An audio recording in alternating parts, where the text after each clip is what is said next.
Entonces vamos a empezar a resolver este problema, que es el problema uno de su primer examen. Y como estaba diciendo, la primera parte, si queremos usar sumas inferiores y superiores, lo cual nos conviene porque además queremos saber el valor de la integral en caso que sea integrable, eh, lo primero que tenemos que hacer es dar una partición. Entonces, fíjense, el truco para dar una partición es el siguiente. La, el primer elemento de la partición sabemos que tiene que ser el primer elemento del intervalo. En este caso debe ser uno. Ese va a ser mi primer elemento de la partición. Entonces, vale, me dice que lo repita este Jorge. Queremos resolver este problema. Tenemos que una función está definida en un intervalo del 1,3, está dada por esta regla de correspondencia y tenemos ahí unas constantes. Nos preguntan si f es integrable y lo que yo quiero es usar sumas inferiores y superiores. ¿Por qué me sirve más sumas superiores e inferiores? Porque si en caso de que sea integrable, o sea, en caso de que las dos integrales den el mismo valor, con eso puedo pues saber cuánto vale la integral, ¿vale? Entonces eso es algo que me va a ayudar, por eso es que voy a usar sumas superiores e inferiores. El primer paso siempre es dar una partición del intervalo. Entonces la partición que yo voy a dar tiene una forma especial, de hecho les digo a veces eso es lo más difícil, dar una partición del intervalo. Y el primer elemento de la partición, eso lo tienen que tener siempre en mente, es el primer elemento del intervalo, en este caso es el uno. Entonces ahí ya está, mi primer número. Eh, el siguiente va a ser uno más algo. Y ese algo que le tengo que sumar es uno entre la longitud del intervalo. ¿Vale? En este caso, la longitud del intervalo es 2. 3 menos uno da 2.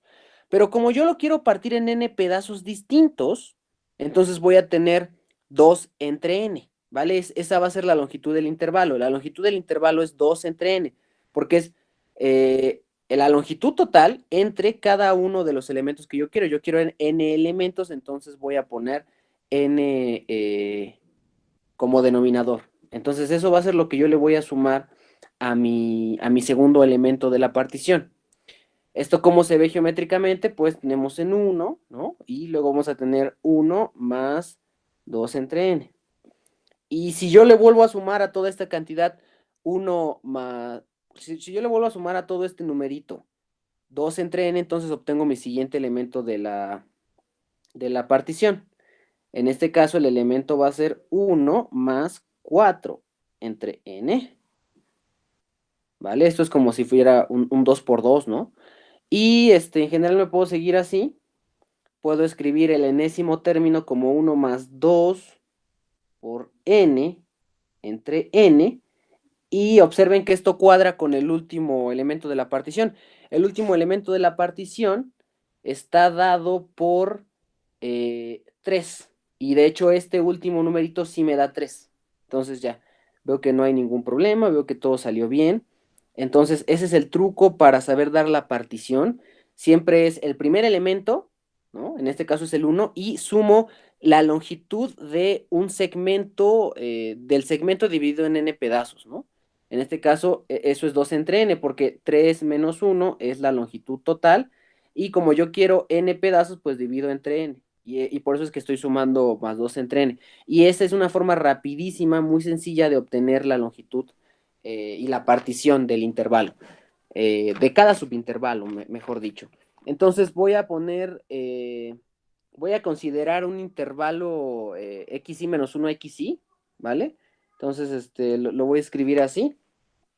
Como queremos hallar en general una suma inferior, vamos a considerar el siguiente intervalo. Entonces lo voy a poner, considere el siguiente intervalo, que va a ser el intervalo con el con el i menos un elemento y con el i elemento.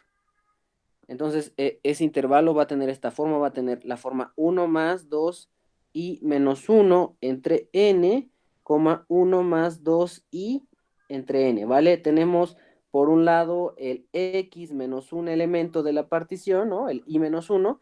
De este lado tenemos x y. Entonces, ya que tengo esta forma general del intervalo, lo que yo voy a hacer va a ser escribir la longitud del intervalo, porque la longitud del intervalo me va a servir para poder escribir la suma inferior y superior. Entonces, fíjense, xi menos xi menos 1, que es la longitud del intervalo, ¿quién es? Pues esto está dado por la siguiente suma, ¿no? Es 1 más 2i entre n menos 1 más 2 por i menos 1 entre n. Y todo esto, si ustedes hacen las cuentitas, es igual a 2 entre n, que es lo que ya habíamos hallado, ¿vale? Sí es importante que pongan explícitamente quién es la longitud del intervalo, porque es lo que van a ocupar al momento de hacer la suma inferior y superior. Lo que vamos a hacer a continuación es dar la expresión general de quién es la suma inferior y quién es la suma superior. Entonces, yo sé que la suma inferior, la denoto así, y va a estar dada por una suma que va a empezar desde i igual a 1 hasta n de f evaluada en x i menos 1. ¿Por qué evalúo en x i menos 1? Bueno, porque yo sé que mi función es una recta creciente. Y para las funciones crecientes, si yo quiero calcular la suma inferior me dice que tengo que tomar el mínimo del valor tomado por la función en el intervalo. Cuando la función es estrictamente creciente, el mínimo siempre es el extremo izquierdo del intervalo, del subintervalo, por eso es que estoy agarrando x y menos 1 y pues pongo la longitud del intervalo, ¿verdad? Análogamente, la suma superior, bueno, antes de seguir, observen, y eso ténganlo siempre muy en cuenta, los índices que toma x y menos 1. Fíjense, cuando y vale 1, tengo x0. Y sí, yo estoy empezando con un elemento x0 mi partición, entonces sí concuerda. Y cuando y vale n, tengo el elemento x y n menos 1. Eso está correcto porque en el último intervalo, podríamos verlo así de la partición, yo voy a tomar el extremo izquierdo. Entonces ese va a corresponder al elemento xn menos 1. Entonces, siempre chequen que los índices estén bien. La suma superior va a ser escrita de una forma muy análoga, nada más que aquí escribo xy. De nuevo, es por lo mismo, en las funciones crecientes siempre se toma el extremo derecho del intervalo como el valor máximo que puede alcanzar la función, porque es estrictamente creciente, y pues tengo la longitud del intervalo. De nuevo, vean que los índices coinciden. Ahora tengo que cuando y vale 1, tengo x1. Eso tiene sentido porque anteriormente me había agarrado el 0, x0, entonces aquí tengo que tener x1. Y si me voy al último elemento, como aquí me había quedado n-1, aquí me debe de quedar n. Entonces ya, todo concuerda, no tengo ningún problema. Lo que voy a hacer ahora va a ser escribir estas sumas explícitamente en términos de lo que yo tengo, que en este caso es, pues ya sé cuánto vale la longitud, ya sé quién es la función que quiero considerar, ¿no?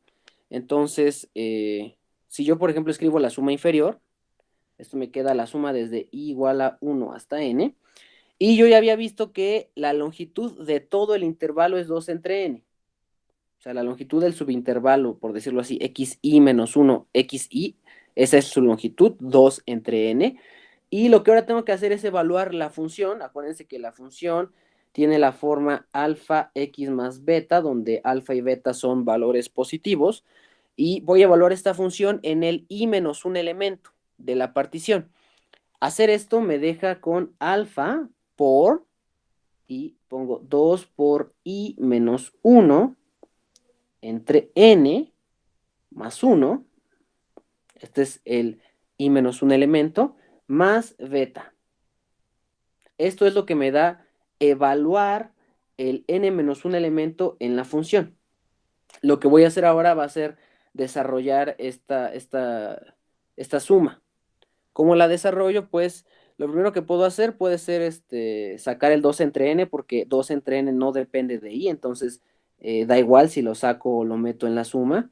Y lo que puedo hacer, pues es dejar esta cosa expresada, pues de una forma más extensa, ¿no? Por ejemplo, aquí puedo escribir do alfa por 2 y menos 1 entre n más alfa más beta, ¿vale? Lo único que hice fue multiplicar el alfa en el paréntesis, meterlo. Eso fue lo único que hice. Otra forma en la que podemos extender esto es abriendo la suma. La suma, ustedes saben que es algo que abre sumas y saca escalares, entonces si yo aquí tengo una suma de tres cosas, puedo abrir cada una de esas tres sumas. Hacer eso me deja como resultado 2 entre n, que está multiplicando a todo, y voy a tener tres sumas, ¿no? Fíjense que el primer término, 2 alfa entre n, es una constante. En general no se está contando para la suma. Entonces puedo sacarlo todo como 2 alfa entre n, y me queda entonces la suma desde i igual a 1 hasta n de i menos 1. Es lo que me queda en el primer sumando. Alfa es una constante, entonces igual la puedo sacar, ¿no? En la segunda suma voy a tener alfa y me queda igual, ¿no? La suma desde i igual a 1 hasta n y aquí me queda un 1, ¿ok? Y análogamente me va a quedar algo parecido con beta. Voy a tener la suma desde i igual a 1 hasta n de 1 y todo esto pues es lo que tengo que resolver. La suma más difícil de todas estas tres sumas es la primera, porque tengo que sumar los primeros n números con un índice recorrido, no tengo ahí un i menos 1 metido. Entonces, lo que voy a hacer a continuación es usar una fórmula que yo ya conozco, que es la fórmula de que los primeros n números, con i, aquí debería haber una i en vez de una i menos 1, es n por n más 1 sobre 2, ¿no? Pero como aquí tengo un i menos 1, entonces me va a quedar n menos 1 por n sobre 2, es lo que me va a quedar. Entonces es lo que voy a usar, entonces voy a escribir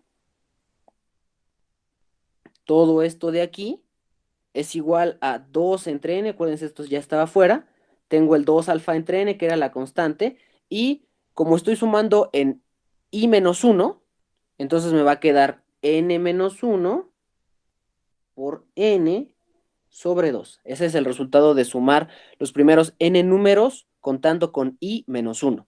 La siguiente suma, acuérdense que es sumar básicamente 1, es sumar de 1 hasta n1.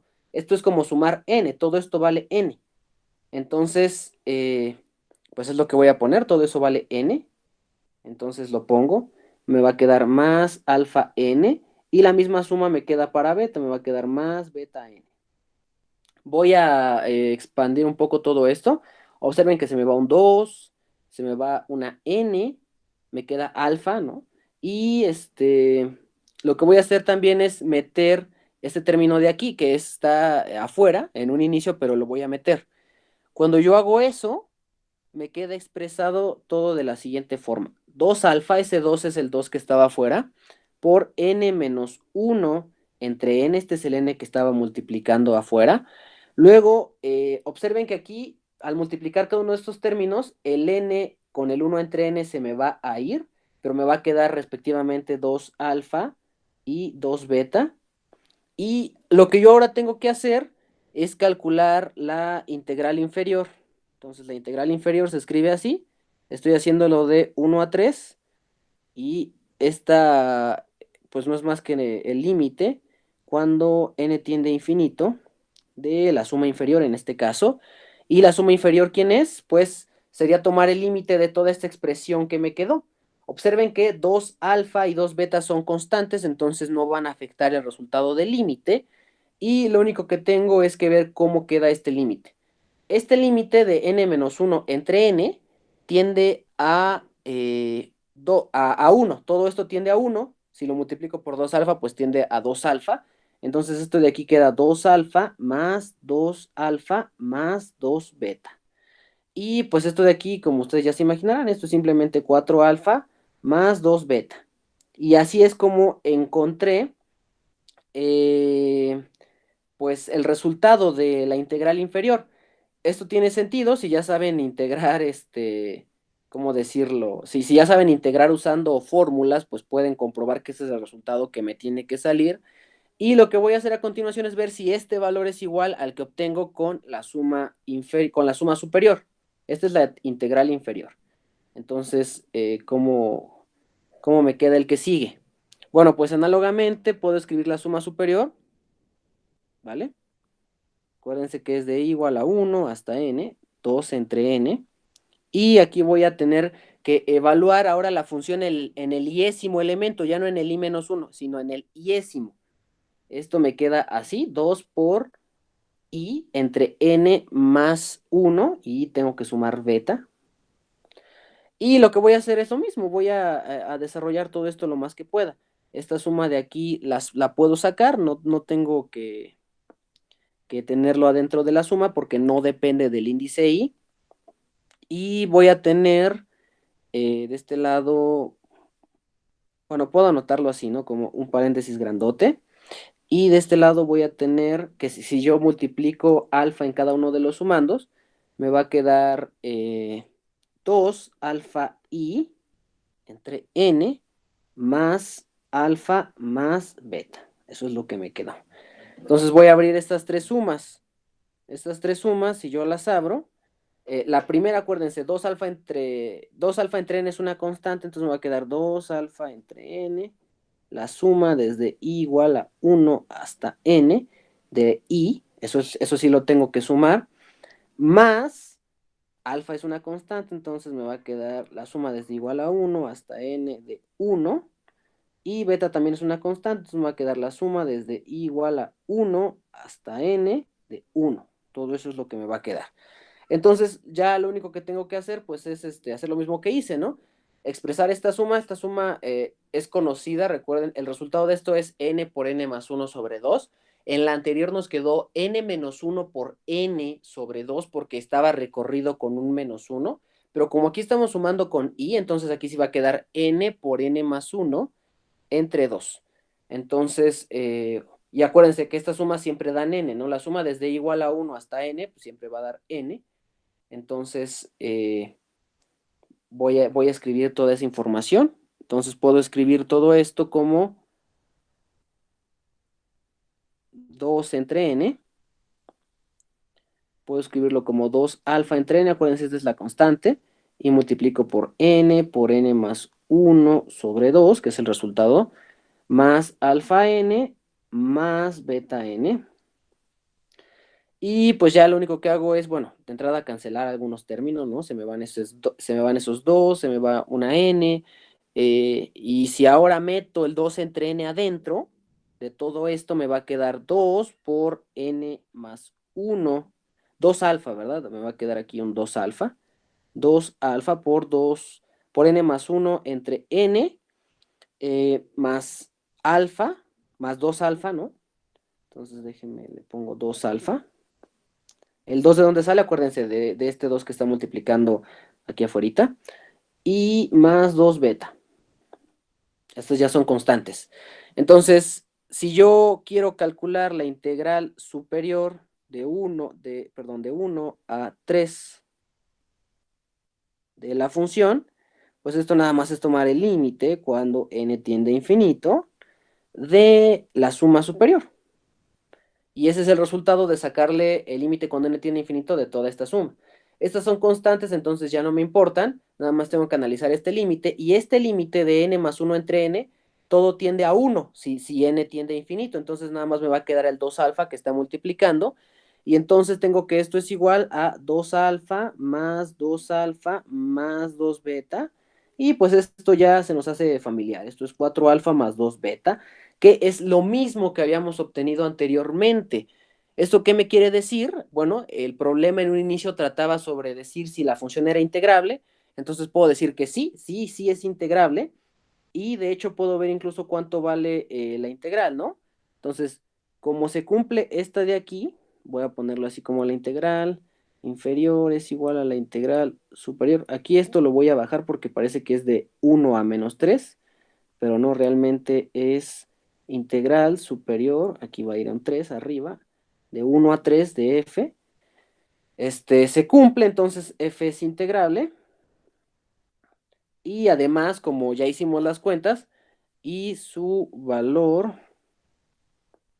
es la integral de 1 a 3 de f, y pues ya había visto que era 4 alfa más 2 beta. Por eso a veces prefiero usar sumas inferiores y superiores, porque de un jalón puedes demostrar que es integrable y hallar el valor de dicha integral. Entonces, conviene, en especial cuando trabajamos con funciones crecientes. Aquí nos dan una recta que es creciente, entonces es una recomendación que yo les puedo hacer. Lo que luego les dicen es si pueden hacer un dibujo, ¿no? Miren, el dibujo va a quedar más o menos así, bueno, o sea, ya hallamos el valor de la integral, queremos más que nada justificar geométricamente. Este va a ser más o menos el dibujo, es una recta que como beta es positiva, la pendiente positiva va a quedar arriba del eje X, está ordenada, y su pendiente es positiva, entonces va a quedar así en esta inclinación. Entonces, el área total, el área bajo la curva total va a ser la suma de estas dos áreas, es la suma de un pequeño rectángulo y un pequeño triángulo rectángulo.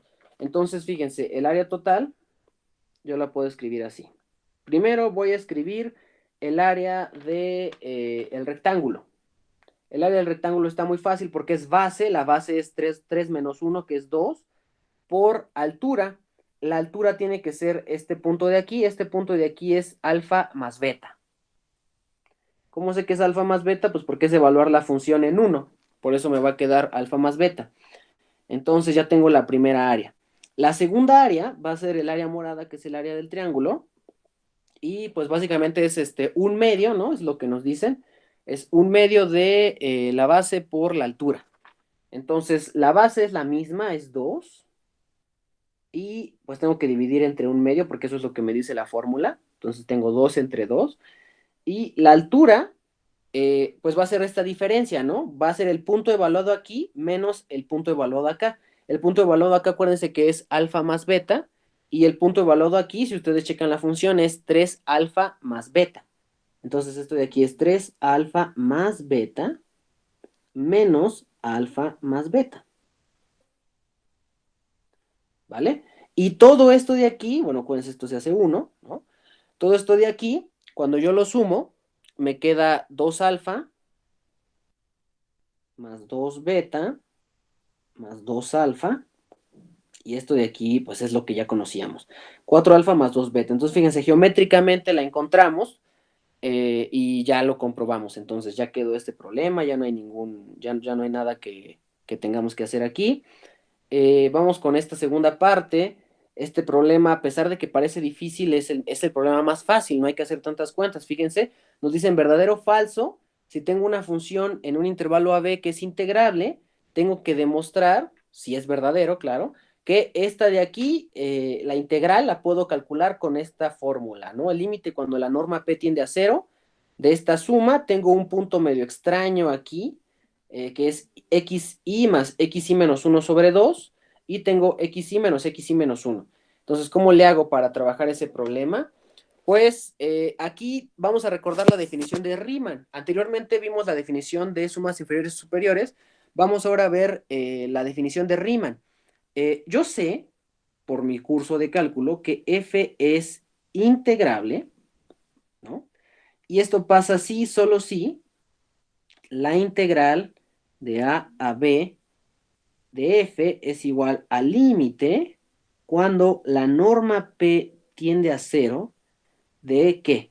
De la suma desde i igual a 1 hasta n de f evaluada en un cierto punto del intervalo xy menos 1, ¿vale?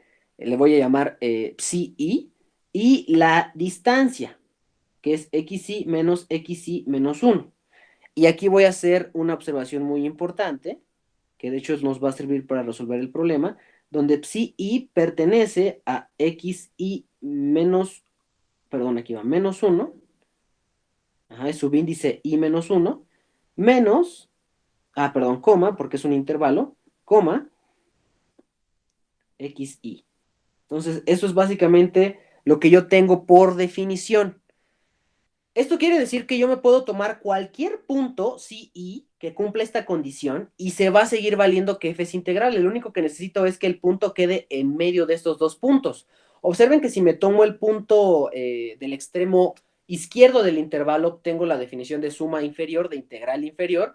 Y si me tomo el punto derecho del intervalo, obtengo la definición de integral superior, ¿vale? Entonces, pues es lo único que voy a hacer ahorita.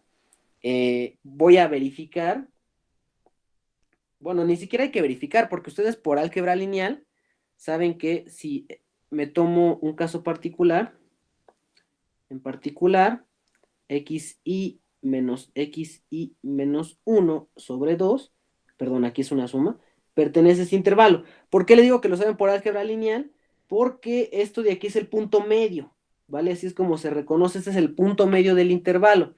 Entonces, si yo me tomo que psi i sea igual a xi más xi menos 1 sobre 2, mi definición se va a seguir valiendo, se va a seguir valiendo el sí solo sí. Entonces, esto implica que f es integrable, sí solo sí, y pues lo voy a poner, ¿no? Integral de AB de f es igual a el límite cuando la norma de la partición tiende a cero, cuando la norma de la partición tiende a cero, de la suma desde i igual a 1 hasta n de f de xi. Bueno, lo voy a poner un poquito más chiquito porque es un cociente xi más xi menos 1 sobre 2 y pues por la longitud, ¿no? Que es xi menos 1. Si ustedes regresan al problema, se van a dar cuenta que esto de aquí es exactamente lo que quiero. Y de hecho no solamente se vale la ida, porque en el problema, eso es también importante recalcar, en el problema lo que me preguntan es esto, me preguntan por la ida, pero ustedes acaban de dar cuenta que por la definición de Riemann incluso se vale el regreso también se vale. Entonces están incluso demostrando algo más fuerte. Pero con esto entonces queda demostrado que nuestro enunciado es verdadero y lo único que usamos fue la definición de Riemann. Entonces, con estos problemas del examen, recordamos la definición de Riemann, recordamos la definición de sumas inferiores y sumas inferiores, sumas superiores e inferiores, y lo que vamos a hacer a continuación va a ser resolver el examen 2, ¿vale? Para los que vayan a hacer la repo 2. El primer problema me parece que es el más interesante. Tienes que es verdadero o falso, no sabemos. Ahorita vamos a ver cómo decir si algo es verdadero o falso, es algo que también a lo mejor tienen que saber. Tienen dos funciones, f y g, definidas en un cierto intervalo a, b, y las dos son integrables. Y además se cumple que f de g siempre es menor o igual que g de g, digo que g de x, perdón. O sea, esto se cumple como en todo el intervalo a, b, porque es el único intervalo donde tenemos información.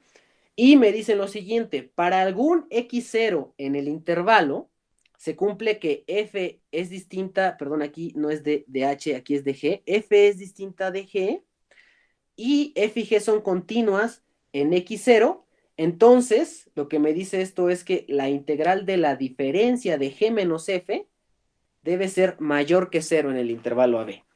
Entonces, ¿cómo saber si esto es verdadero o falso? Bueno, lo primero que pueden llegar a pensar es un contraejemplo que tenga más o menos la siguiente forma, ¿no?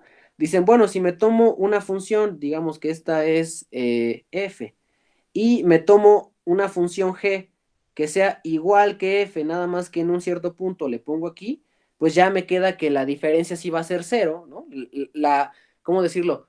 La diferencia de f y g, ¿no? Puedo ponerle aquí esta como g. La diferencia de f y g, puedo ponerla como g menos f, eh, va a ser igual a cero, porque si se dan cuenta, esto solamente pasa en un punto, o sea, puntualmente no hay solamente una diferencia, y eso de aquí no le va a hacer daño a la integral, o sea, va a ser lo mismo. Esto de aquí nos diría que el enunciado es falso, pero observen que para hacer esto me tengo que tomar que g sea una función discontinua. Y de hecho, si ustedes quieren crear un contraejemplo, siempre se tiene que cumplir que una función sea discontinua. O sea, los primeros ejemplos que les vienen a la mente para probar son de funciones discontinuas. Entonces, g discontinua. Y esto es lo que nos hace dudar, porque nos dice por hipótesis que debe ser continua nuestra función. Entonces, esto nos hace pensar que el resultado es verdadero, ¿vale? Y ahora vamos a intentar probarlo. Si nos dan este tipo de funciones, eso es otro truco del que ya había hablado alguna ocasión, pero se los vuelvo a repetir. Eh, en general, siempre que les dejen probar este tipo de cosas, o sea, se van a encontrar en la carrera con varios problemas de este tipo de, demuestre que la diferencia, ¿no? O a veces la suma o el producto de una cierta cosa cumple algo. Y aquí tenemos, por ejemplo, que la diferencia de las dos funciones cumple que su integral es positiva. Cuando hagan eso, siempre usen funciones auxiliares. Las funciones auxiliares básicamente es llamar a toda esta resta una sola función. En este caso la voy a llamar h. Entonces, ¿cómo empiezo mi problema? ¿Cómo lo empiezo a escribir? Bueno, pues voy a empezar diciendo, considere h de x igual a g de x menos f de x. Esta diferencia de funciones, aunque se ve muy inocente, nos va a ayudar muchísimo porque yo a lo mejor no conozco de mi curso de cálculo muchos teoremas que me den información sobre la resta de dos integrales, pero sí conozco pues muchos teoremas que me dicen información sobre una sola función. Entonces, por eso es que ayuda. Vamos a ver cómo se comporta en x0 esta función. En x0, por hipótesis, yo sé que h de x0 es distinto de 0, porque g de x0 es distinto de f de x0, eso me lo dan por hipótesis. Además, como g y f son continuas en x0, h es continua en x0. Eso lo saben por cálculo 1 porque la diferencia de dos continuas es una continua. Entonces, si h es continua en x0, ¿qué es lo que se cumple? Eso es algo importante. A veces se olvidan de las definiciones de cálculo 1, pero aquí las vamos a usar. Por definición, yo sé que para todo épsilon mayor que 0, existe un delta mayor que 0, tal que si la distancia entre x y x0 es muy chiquita, o sea, incluso puede ser, llegar a ser x0, aquí no tengo restricciones de que sea mayor que 0, entonces x puede tomar el valor de x0, entonces la diferencia entre la función evaluada y la función normal va a ser menor que épsilon. Entonces, eh, bueno, me parece que es más natural ponerlo así, ¿no? Como el h de x menos h de x0. Entonces, esto es lo que me dice la definición. Y como yo sé que es continua en x0, pues sé que se vale esta desigualdad. Esta desigualdad yo la puedo reescribir así, como x menos épsilon menos h de x menos h de x0 menos épsilon, ¿vale? Esto igual es de cálculo 1 cuando hubiera un valor absoluto. Y voy a sumar h de x0 de ambos lados. Entonces, voy a sumar h de x0 y eso me va a dar h de x0 menos épsilon menor que h de x menor que h de x0 más épsilon. Entonces, fíjense, esto de aquí me dice que se vale para todo épsilon. Yo tengo que esto es verdadero para todo épsilon. Y si esto es verdadero para todo épsilon, esta desigualdad es verdadera para todo épsilon. ¿Qué pasa si yo me tomo, en particular, un épsilon que me convenga muchísimo? ¿Qué tal si me tomo épsilon igual a h de x0, que es mayor que 0? ¿Por qué es mayor que 0? Porque de entrada yo sé, lo voy a regresar tantito para que lo vean, yo sé que h de x0 es distinto de 0, eso es lo único que me dicen, pero yo también sé que g de x siempre es mayor o igual que f de x. Y entonces, si esto no es cero, lo único que le queda hacer es positivo. No puede ser negativo, porque g de x, lo que me dice la hipótesis, es que siempre es más grande o igual que f de x. Pero como no es cero, entonces no pueden ser iguales, entonces debe ser mayor que cero. ¿Vale? Fíjense, estoy usando todas mis hipótesis. No estoy ocupando ni menos ni más. Y entonces, si yo tomo épsilon igual a h de x0, entonces observen lo que pasa. Tengo h de x0 menos h de x0, aquí estoy sustituyendo que epsilon vale eso, h de x, y aquí tengo h de x0 más h de x0. Entonces aquí se me hace un 0, de este lado tengo h de x y aquí tengo 2 h de x0. Voy a reescribir eso. Entonces tengo que 0 menor que h de x menor que 2h de x0. Esta desigualdad ya me dice que h es positiva. pero tengo que señalar el intervalo donde esto pasa. La definición de continuidad me dice que esto pasa en el intervalo menos delta más x0, coma, delta más x0. ¿Ok? De hecho, esto que estoy escribiendo básicamente es equivalente a esto, ¿no? Es equivalente a esto. Entonces, esto de aquí, esta restricción de continuidad es lo que me dice que esta desigualdad se vale para todo x en este intervalo. Y fíjense, yo no sé quién es delta, no la he encontrado, sé que existe, pero no sé quién es. Y de hecho no me importa quién sea, porque me basta saber que para un cierto intervalo, esta función h es positiva. Si yo sé que para un cierto intervalo h es positiva, es más, déjenme borrar esto. Entonces, lo voy a poner como por separado. Llego a esta igualdad. Y entonces tengo que para todo x en este intervalo, se cumple que h de x es positiva. Y yo sé que si una función es positiva en un intervalo, aunque sea chiquito, su integral debe ser mayor que cero. Entonces, todo esto de aquí me implicó que la integral de a b de h de x dx, todo esto debe ser mayor a cero. Pero si yo recuerdo quién era h de x es f de x menos g de x, entonces tengo que la integral de ab de de g de x menos f de x, toda esta integral de aquí es mayor que cero. Pero si yo pues me pongo a pensar cuál es esta última desigualdad, pues ya llego a lo que quería, ¿no? Esto implica que la integral de ab de g de x eh, x es mayor que la integral de a b de f de x de x. Y esto es lo que quería probar. De hecho, quería probar hasta acá, hasta lo verde que voy a marcar, quería probar esto. Y eso es exactamente lo que demostré. Se dieron cuenta que sí fue muy importante tomar h de x. Imagínense, si nos hubiéramos hecho bolas, hubiéramos tomado desde un inicio g de x menos f de x. Pero esto de aquí, aunque parezca tramposo, es un truco que funciona bastante bien, se los recomiendo usar y por lo tanto, pues ya acabamos, ya demostramos que sí es verdadero. Entonces ya, acabé. ¿Qué fue lo importante aquí? La definición de continuidad, eso fue muy importante.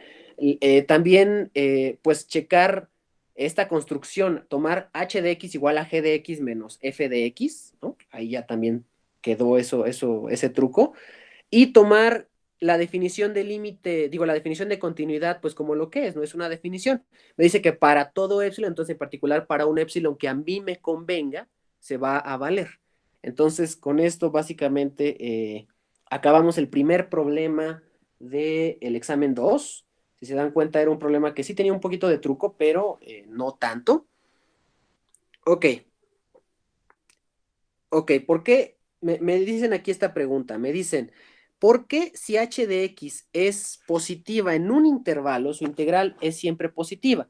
Bueno, vamos a pensarlo como con casos extremos. Casos extremos es otra técnica de la que ya les he hablado.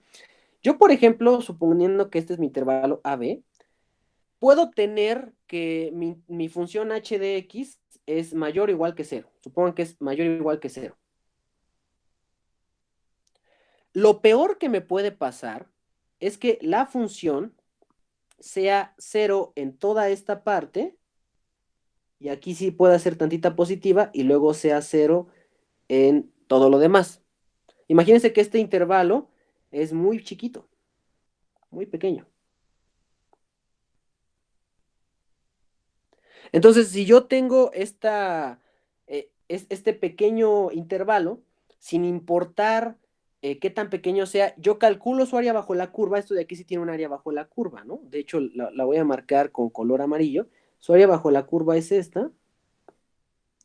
Y no importa qué tan chiquita sea, siempre va a tener un valor positivo porque aunque sea chiquito me va a generar área y por tanto su integral va a ser positiva.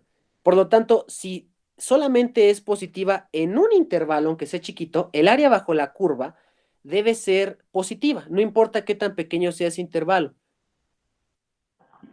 Sí, pero mi duda es que el intervalo en el que estábamos tomando, que bueno, en el que se había dicho que HX ya era positiva, es un intervalo diferente al AB, ¿no? Pero es un intervalo que está contenido en AB, fíjate, mira, si yo me regreso tantito, este intervalo de aquí, x0 yo sé que es un punto que está dentro del intervalo. Entonces, fíjate, si yo me regreso aquí a mi dibujo feo que había hecho, si yo me regreso, fíjate, tengo esto. Tengo A, B. Y me tomo un punto x0 allá adentro. Y si yo me muevo un epsilon delta, ¿no? Me muevo un delta a la derecha y a la izquierda, que es lo que me está diciendo, entonces mi intervalo menos delta más x0, x0 más delta, siempre está contenido en AB. Y de hecho, delta no se puede salir del intervalo por la definición. Por pura definición no se puede salir del intervalo. Entonces, imagínate que esto de aquí, este intervalo que marqué en rojito, puede ser muy chiquito, pero a pesar de que sea chiquito, me consta y me cae que si ahí es positiva la función, va a ser positiva en todo el intervalo. No importa que lo demás del intervalo, por ejemplo, sea cero. ¿Ok? Y de hecho, si esto se puede ver igual con Lebesgue. Es una pregunta, ¿no? Si es tan pequeño, puede ser tan pequeño que tiene que tener la longitud de un punto. Bueno, ustedes ya saben que es como, pues que sí se vale, ¿no? No importa si es solo un punto, la integral no toma en cuenta ese punto. Entonces, el siguiente problema a resolver, que es el último que vamos a resolver hoy, es justificar esta suma. Cuando les digan justifica, significa que pueden hacer un buen dibujo y con eso les queda. Cuando les digan demuestra, pues entonces ahí sí tienen que usar un formalismo más como el que usamos en el problema anterior. Entonces, fíjense, a lo mejor ustedes pueden pensar, me dicen que para todo n voy a usar inducción. Sí, pero ¿qué pasa si ustedes mejor dicen sea n en los naturales? O sea, si se toman un solo n y prueban que para ese n se vale, si ese n es arbitrario, entonces se va a valer para cualquier n. Entonces eso es lo que voy a hacer.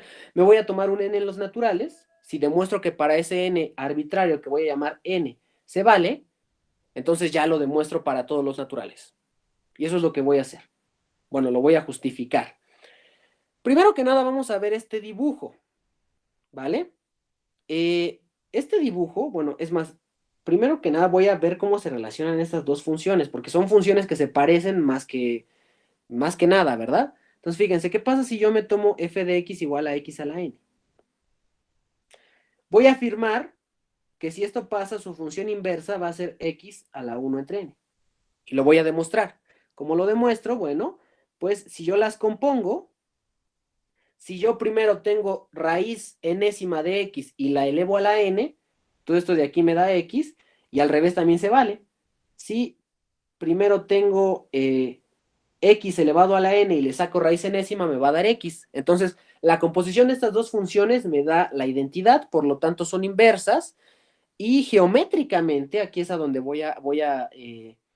a asistir a mi dibujo. Geométricamente, yo tengo x a la n, las x a la n siempre se van a ver de esta forma, una forma creciente, cóncava hacia arriba, y las de la forma x1 entre n van a tener esta forma. Son crecientes, pero van a ser crecientes con concavidad hacia abajo.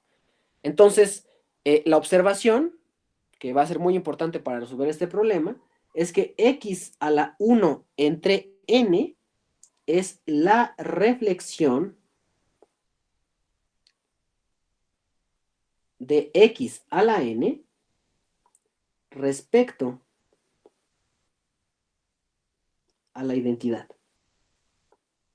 Y de hecho, este es el sentido geométrico de la inversa. Si no lo recuerdan o si no saben, la función inversa, geométricamente, o sea, de forma dibujada, es la reflexión de la función que tengo respecto a la identidad. Lo pueden comprobar, por ejemplo, con este tipo de funciones o con el logaritmo y con la exponencial. Una siempre es la reflexión de la otra respecto a la identidad. De hecho, de eso se trata la inversa, de sacar reflexiones respecto a la identidad. Entonces, esta observación es bien importante porque si yo sé que hay simetría respecto a esta recta que es la identidad, pues yo voy a tener ya gran parte del problema resuelto. Porque si ahora digo, bueno, por simetría, estas dos áreas van a ser iguales, entonces lo voy a poner como las áreas, es más, lo voy a poner con verde, porque el área lo estoy poniendo verde, entonces lo voy a poner como las áreas son iguales, y esto se vale, ¿por qué? Pues por simetría. ¿Y por qué son simétricas? Porque una es inversa de la otra, entonces ya. Ya quedó todo argumentado, estoy justificando bien las cosas. Estas dos áreas son iguales y lo que voy a hacer a continuación va a ser darme cuenta que esta área, que es una de las que me interesa, acuérdense que esto de aquí sería la integral de 0 a 1 de x a la n de x, ¿vale? Ese es el área bajo la curva, representada geométricamente. Y por otro lado, yo tengo que esta integral, ahora estoy integrando debajo de la otra curva. Esta sería la integral de 0 a 1 de x a la 1 entre n de x. Esto es como si lo pusieran en el examen. Si ustedes ponen esos dibujos en el examen, como les dije en justifica, va a estar bien el argumento, no hay falla. Sí pueden usar dibujos, claro, bien hechos, ¿no? A lo mejor los míos no están tan bien, pero se intenta. Entonces, esta de aquí es la integral de x a la n de 0 a 1. Y esta de aquí que rayé es la integral de 0 a 1 de x a la 1 entre n. ¿Qué es lo que voy a hacer? Voy a sumarlas.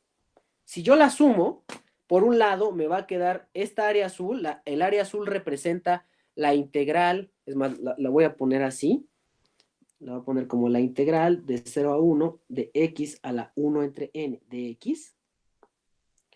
Y el área verde, fíjense que el área verde la debería de pintar aquí abajo, pero como yo sé que toda esta área es igual al área de arriba por simetría, esa es una cosa que yo ya había hecho en una observación, la integral verde es igual a la integral de 0 a 1 de x a la n de x.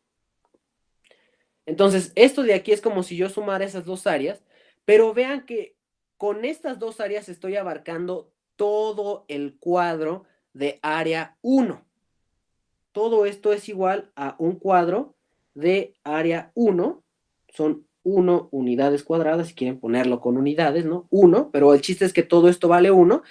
Y por lo tanto puedo concluir que la suma de estas dos integrales es igual a 1, ¿vale?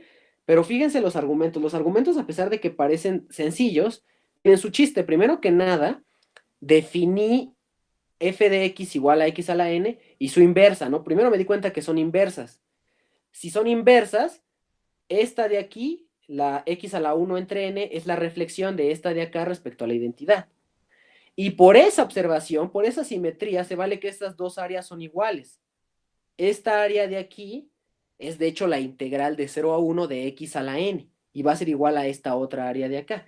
Y ya lo único que hago es hacer estos dibujos, ¿no? Primero dibujo la integral de 0 a 1, o sea, esta integral de aquí va a ser igual a esta que voy a rayar apenas, ¿vale? Por simetría, por lo que acabo de mencionar anteriormente.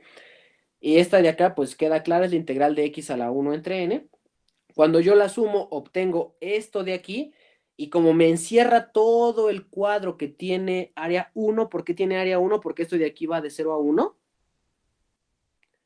Entonces, ya acabé. Voy a nada más a anotarlo. Por lo tanto, la integral de x a la n de x más la integral de x a la 1 entre n de x es igual a 1. Y como esto se vale para un n arbitrario, pues eso implica que se vale para todo n, ¿verdad? Yo no le puse nombre a n, yo tomé un n, puede ser el 10, el 5, ¿no? El chiste es que no le puse nombre, nada más le puse n. Y si se vale para ese n, pues se vale en general para todo n. Eso es lo mismo que hacen cuando usan la definición de límite. Ojo ahí, no es necesario que usen inducción. Imagínense, si hubiera usado inducción, primero pruebo que se vale para n igual a 1. Y luego que tengo que hacer más dibujos para el caso n. Y luego demostrar con esos dibujos que se vale para n más 1.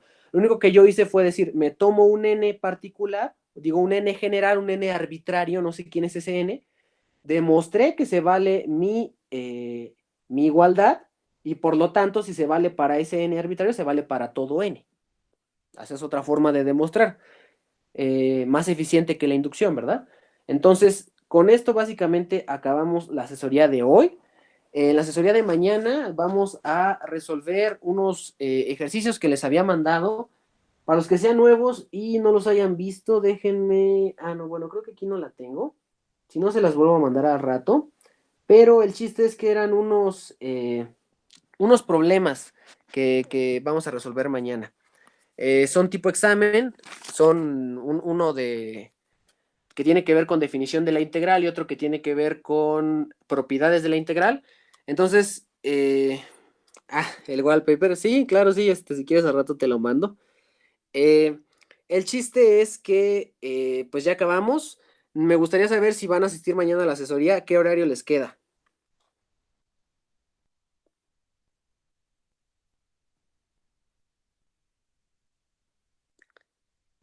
Ok, va, ok, ok. Entonces queda de 3 a 4 y respondo la duda de Ángel Aurelio.